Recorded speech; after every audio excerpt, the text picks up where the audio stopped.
This is your host, Sir Patrick Mack. Ladies and gentlemen, I got a story I want to talk at you about today. I know there are a lot of big things in the news going on, from the town hall that the POTUS just recently hosted. And of course, you've got Chuck open mouth insert Schumer threatening the Supreme Court. And of course, the POTUS was clapping back. Catherine Herridge is dumping some bombshells on us. 10,000 pages worth of documents in relation to Ukraine misdeeds. But we're talking about something else that no one is talking about. Okay, I don't know if no one's talking about, but I'm talking about it because no one else that I see is talking about it. So grab your coffee, fist bump your neighbor, and let's talk about it.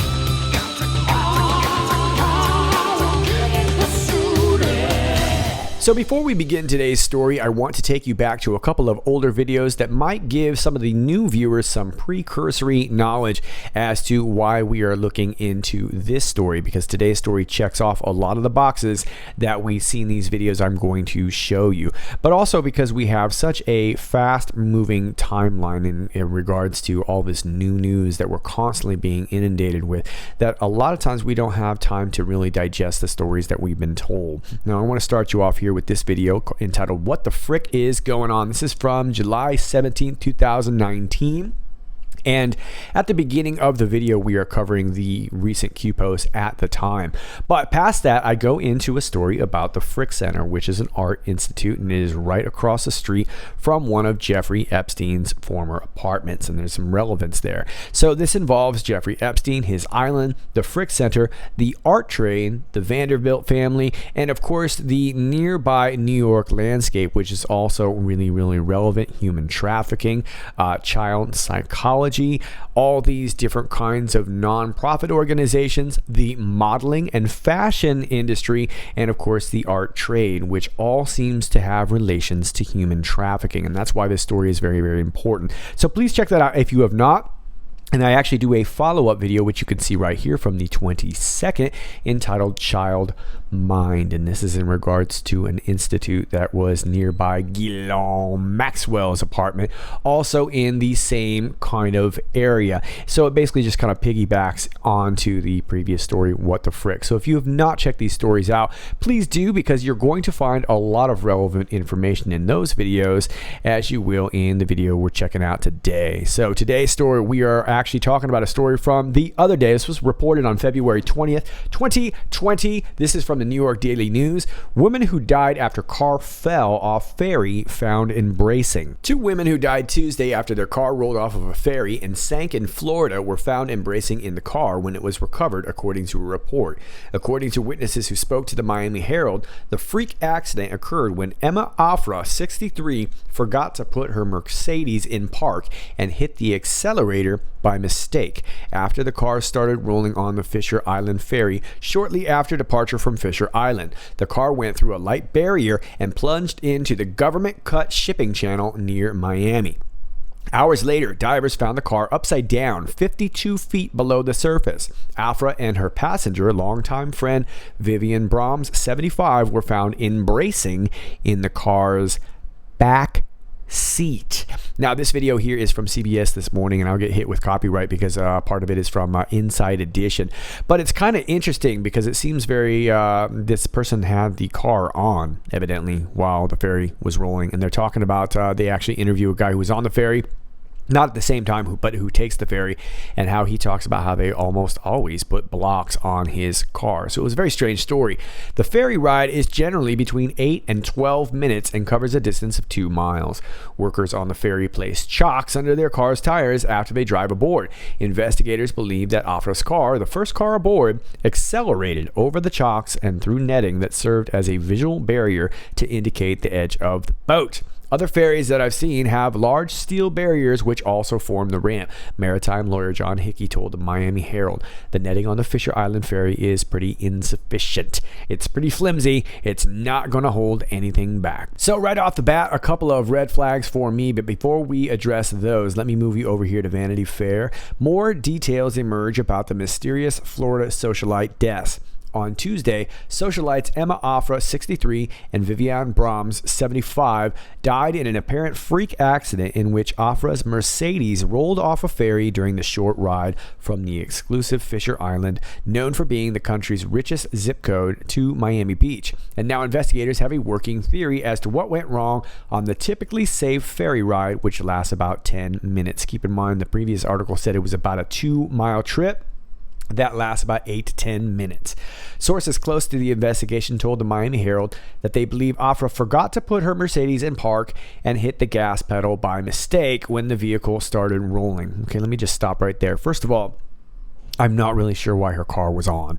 This seems like a long enough trip that you would turn your car off. Now, I've never taken this ferry, so I don't know that to be true. Maybe people do leave their cars on. I think either way could be possible, but it just seems very strange. It also seems very strange that she would forget to put her car in park. And it would also seem very strange that there weren't any chocks in front of her car at the same time she didn't put it in park. It just seems like a lot of things were kind of lined up to make this happen, and she just happened to hit the gas pedal by mistake instead of the brake. All right, well, let me move you forward a little bit here. The ferry crew had placed blocks under the tires of each of the cars aboard to keep them from rolling, but investigators believe the car accelerated over the blocks. So not only did she hit the gas, she hit the gas so hard she went over the blocks. The ferry reportedly does not have any video footage of the incident. Yeah, well, imagine that. All right, so already pretty flimsy story in regards to this flimsy barrier. Let me take you down a little bit further. When police divers found the car upside down at the bottom of the 50-foot channel, the women were inside were reportedly discovered in an embrace in the back seat. Well, how does she hit on the gas in the back seat? Or unless they just went into the water, realized they were going to drown. She crawled into the back seat to hug her friend, who probably would have been riding in the front seat. I don't know, maybe they scrambled to the back seat. Don't know, it seems weird. But Afra and Brahms were believed to have been longtime friends. Afra, a philanthropist who graduated from the University of Miami in 1985, worked with Christie House, ding, ding, ding, ding, ding, ding, a nonprofit that advocates to end child abuse and child sex trafficking for nearly 2 decades, according to the Herald. Afra was preceded in death by her husband, Siavash Sia Afra. The couple had donated over $50,000 to the nonprofit over the years, a Christie House spokesperson told the Herald. Following Afra's death, her sister Mary Davis told the newspaper, "She's been a wonderful sister and a great daughter to our mother." According to the New York Post, Brahms was an owner of Manhattan's Red Zone nightclub on West 54th Street in the 90s. Brahms and Afra were photographed together in 2017 at the Upper East Side Art Gallery of Robert Mnuchin, the father of President Donald Trump's Treasury Secretary Steven Mnuchin, the Post reported. The Fisher Island Community Association said in a statement Thursday that the ferry was in full compliance with all United States Coast Guard regulations. Even so, the association added, "We are looking at ways to improve our operations, working closely with our marine engineers, architects, and designers to find ways to help ensure a calamity like this is never repeated." Okay, so lots to hash out here. Now we are over here on ChristieHouse.org. This is their official website. And I got to tell you, I have looked at hundreds of these kinds of foundations, and a lot of them do look very nefarious. This one doesn't look quite as bad, but as you can see right there on the scrolling banner, there is the outstretched hand that I talk a lot about. And you see it here in this Project Gold logo right here, Christie House. They got their little heart logo. These are things that I constantly see in regards to these children's websites. Now, it doesn't necessarily mean anything nefarious, but it does suggest kind of a commonality there. Let me read this for you here. Christie House provides a treatment, advocacy, and coordination of services within a healing environment for all forms of child trauma, with a 25-year specialization in sexual abuse and ongoing dedication to prevention, education, and training. The Children Advocacy Center is comprised of 7 partner agencies involved in meeting the legal, medical, and emotional needs of child victims of abuse and sex trafficking, and holds the perpetrators responsible. Okay, so like I said, I don't really want to hold anything against this organization because I don't know yet, but there are a lot of common themes that I see with some of these organizations is that they like to dip into the medical and the psychiatric evaluation aspect of all of this, and this one's no different. You see right here, they offer psychiatric evaluations. As a matter of fact, let's learn more, shall we? And the only thing I really want to point out here is that they don't do a lot in introducing their doctors or the people that they work with, which to me suggests something very, very unusual. But this is even more unusual, is that they offer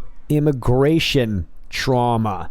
An expansion of its work since 2012 for the U.S. Department of Health and Human Services, Substance Abuse and Mental Health Services Administration. Christie House was tapped by the federal government to provide therapy services to children and youth who have come to the U.S. unaccompanied from other countries. Okay, so the Department of Health and Human Services is very familiar with Christie House.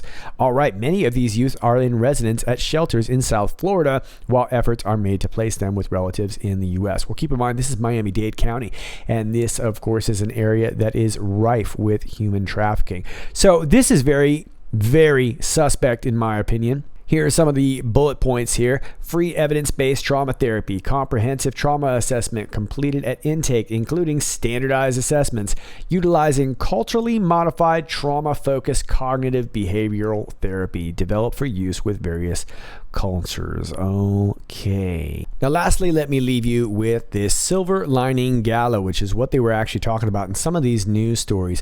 And this recently happened. This was February 8th, 2020. Christie House supporters and friends marked their organization's 25-year anniversary at its silver lining gala. I'm not going to read all of this for you here, but they raised more than $560,000 for Christie House programs for child sexual abuse and trafficking victims. Okay, so in an area where there's a lot of child sexual abuse and human trafficking, this organization raised more than $500,000 just in this dinner alone, which means they obviously have a lot of money at their disposal. And of course, it looks like they had some celebrities here: Chef Aaron Brooks, Shane Battier from the NBA. And I want to point you down here, Miami elected officials and leadership lent their support to the evening, including Miami-Dade Commissioners Esteban Bovo and John Momostime, State Attorney Catherine Fernandez-Rundle, MD CPS Superintendent Albert M. Carvalho, and Judges Christy Nunez and Nushin Saifi. And I do want to point out that the location of this Christie House is directly across the street from the Miami-Dade County State Attorney's office. Now, I don't want to throw all these kinds of groups under the bus. I do believe that there are some legitimate groups out there actively trying to do some good for victims of child abuse, sexual abuse, human trafficking, and whatnot. But I have to admit, I saw quite a few red flags, in particular in visiting their Facebook profile for the Christie House. They had quite a few different pictures from past galas and past events over the years, and I just want to highlight a few that I found. This first one is a thank you for the back-to-school donors, and these were some pretty big donors here. Papa John's, of course, J.W. Marriott, which perked my ears. Misha's Cupcakes, notice the little butterfly in the logo there. And you see Office Depot, which of course is a big foundation themselves, but then again you see that outstretched hand and that heart logo, just saying. And you see it up in the upper right corner too. This is actually another one of the Christie House's logos. There's that outstretched hand and the heart. I find it very, very curious. Here's one from February 11th, 2020. Post-gala celebration. Notice the girl in the red outfit with the red bag and the red purse and the red shoes. Speaking of bags, here's one that they were auctioning off, and there is the pedophile heart within a heart logo that I was talking about. Just saying. Here's some more from some past galas. I have no idea what this is. I don't know what that is. Thought it was a candlestick at first, but it looks like, I don't know what it is. I don't know. Make it stop. Make it stop. Here's another one too. Yeah, if you're a victim of human trafficking, that's the first thing you want to roll up on one of your galas right there. That creepy little thing. Good Lord. Yikes. And then oddly enough, right in the middle of all these pictures, what's this picture? Yeah, just saying. All right, we got this one too. Believe survivors. Okay, we believe survivors. And of course, we've got the outstretched fist. which pretty much symbolizes socialism. Anyway, and here's Shane Battier. He is a former basketball star. I don't know what he's up to these days. Looks like he's crooning. Notice that he's covered in gold. And I don't know if that is just the lighting, but if you notice, his shoes are red. Anyway, just saying. For those of you who are not catching the red shoe reference, there's quite a bit of symbolism in the red shoes too. We're not going to spend a bunch of time on it today. You can go search it for yourself because it's quite a deep story on its own. But as you can see on the left side of this graphic here, we have the Pope featured in red shoes, and I want you to note that they are not just red shoes. They are the same shade of red shoes.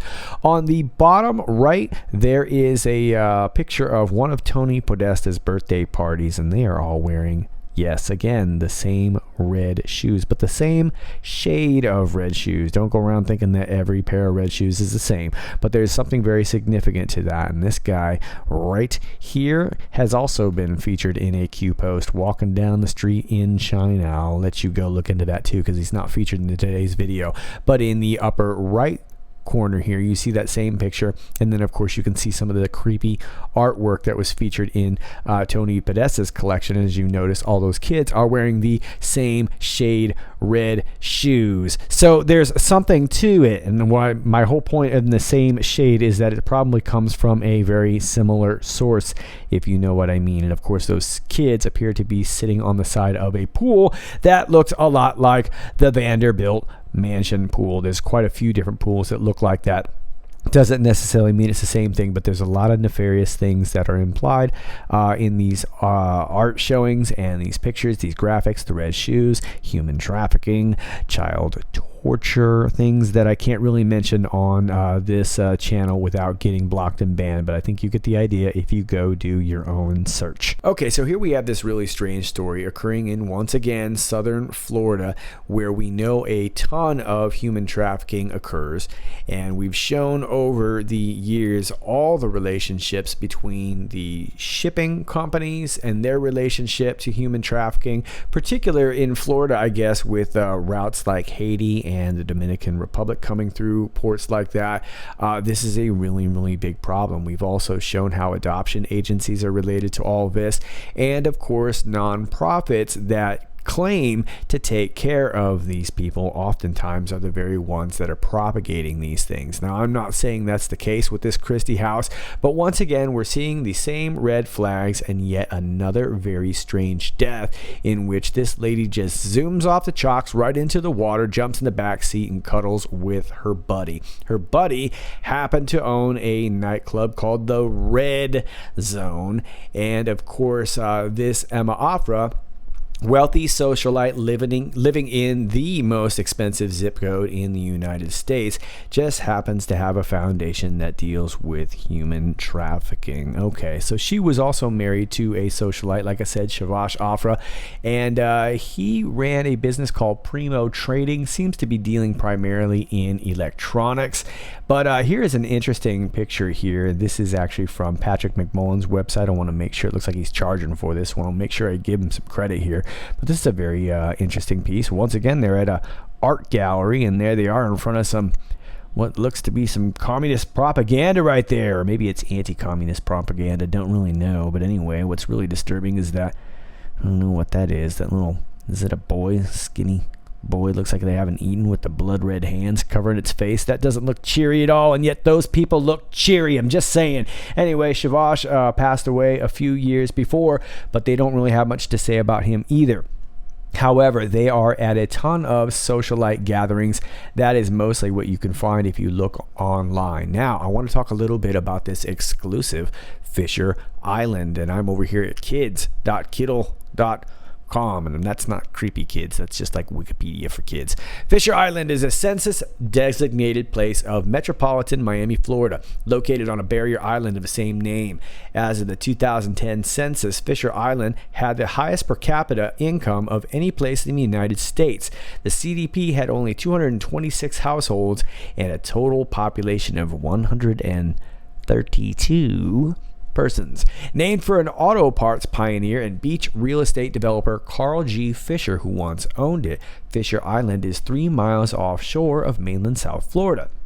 No road or causeway connects to the island. I think that sounds pretty interesting. No road or causeway connects to the island, which is accessible by private boat or ferry. Once a one-family island home. Oh, one family owned it. Who was it? It was the Vanderbilts, and later several other millionaires. It was sold for development in the 1960s. The property sat vacant for well over 15 years before development was begun for a very limited and restrictive multifamily use. The island was created in 1905 by a dredging and land reclamation projects in and around Miami Beach. Construction of Fisher Island began in 1919 when Carl G. Fisher, a land developer, purchased the property from businessman and real estate developer Dana A. Dorsey, Southern Florida's first African-American millionaire. In 1925, William Kissam Vanderbilt II traded a luxury yacht to Fisher for ownership of the land. After Vanderbilt's death in 1944, ownership of the island passed to U.S. Steel heir Edward Moore. Moore died in the early 1950s, and Gar Wood, the millionaire inventor of hydraulic construction equipment, bought it. Wood, a speedboat enthusiast, kept the island a one-family retreat. In 1963, Wood sold to a development group that included local Key Biscayne millionaire Bebe Rebozo, Miami native and United States Senator George Smathers, and then former U.S. Vice President Richard Nixon, who had promised to leave politics. During his subsequent presidency from 1968 to 73 and during the Watergate scandal, Nixon maintained a home on nearby Key Biscayne, known as the Key Biscayne White House, that was the former residence of Senator Smathers and next door to Rebozo, but none of the three ever resided on Fisher Island. Let me skip you just a couple paragraphs down here. After years of legal battles and changes in ownership, further development on the island was finally started in the 1980s, with architecture matching the original 1920s Spanish-style mansions. Although no longer a one-family island, in 2005, Fisher Island still remains somewhat inaccessible to the public and uninvited guests, and is as exclusive by modern standards as it was in the days of the Vanderbilts, providing similar refuge and retreat for its residents. The island contains mansions, a hotel, several apartment buildings, an observatory, and a private marina. Boris Becker, Oprah Winfrey, and Mel Brooks are among the celebrities with homes on the island. Well, funny how Oprah always pops up into these stories somehow, right? But I guess when you're rich, you know other rich people. But she indeed had a place out there, a condo. She was selling it in 2008 when the Florida real estate market was taking a tank. I would imagine she would have sold it since then. But I wanted to point something out about the man who actually built the island, or really was credited with buying the island, this William K. Vanderbilt II. He was born into money, so he was already rolling in coin by the time he showed up, but he got put to work in the railroads in New York and ended up building a townhouse there on 5th Avenue. As a matter of fact, he built it right there at 666 5th Avenue. And if that creepy sounding address sounds familiar to you, it should, because not only is it one of the most sought after properties in Manhattan, it was actually acquired in 2007 by Kushner Holdings and Jared Kushner. That's right. As a matter of fact, he went through great lengths to get this property. He was even going after the Chinese for a massive loan on this. And there's a pretty interesting story with all this, much of it which I am still looking into too. We'll probably do a video in the future in regards to this, but it involves Ivanka Trump. It involves, of course, the president. It involves the Saudis. It involves the Chinese. It involves Paul Manafort, Rick Gates. All kinds of folks have some stories in 666 5th Avenue. But that's all I got for you for now. As always, if you like this video, please click like, share, and subscribe. Thanks to all of you who do that already.